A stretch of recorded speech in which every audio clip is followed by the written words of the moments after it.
Assalamualaikum warahmatullahi wabarakatuh. Halo teman-teman, selamat datang di Nama Channel. Di sini, kami akan membagikan kisah-kisah nyata yang penuh inspirasi dan pelajaran hidup.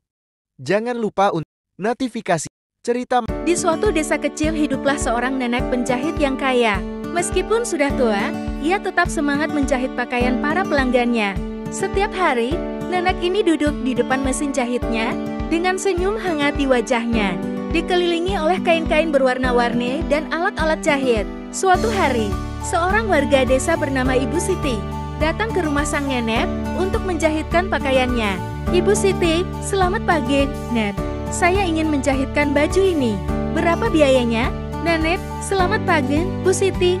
Jasa menjahitnya 45.000, ditambah beberapa kancing baju jadi total 55.000. Ibu Siti, dengan nada sedikit sinis, apa tidak boleh dikurangi? Nenek kan sudah kaya. Nenek, dengan tenang dan sedikit senyuman, mohon maaf, Bu, tidak bisa.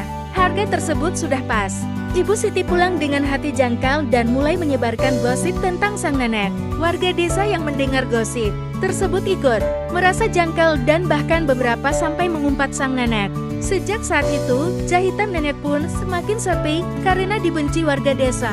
Hanya tersisa sedikit pelanggan dari desa lain. Di sisi lain, ada seorang Batak bernama Pak Budi yang selalu membagikan sembako kepada warga sekitar secara rutin.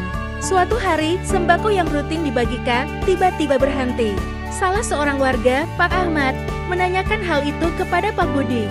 Pak Ahmad, Pak Budi, kenapa sembako yang biasa dibagikan tiba-tiba berhenti? Pak Budi dengan raut wajah sedih, mohon maaf, Pak Ahmad, sebenarnya saya hanya sebagai perantara. Sembako yang biasa dibagikan ke warga itu dari nenek penjahit. Namun, beliau sudah seminggu ini sakit dan dirawat di rumah anaknya di desa lain. Warga desa yang mendengar penjelasan tersebut merasa terkejut dan menyesal atas perlakuan mereka terhadap sang nenek. Mereka pun berinisiatif untuk mengunjungi nenek di rumah anaknya dan meminta maaf. Pak Ahmad, Nek, kami semua sangat menyesal atas perlakuan kami.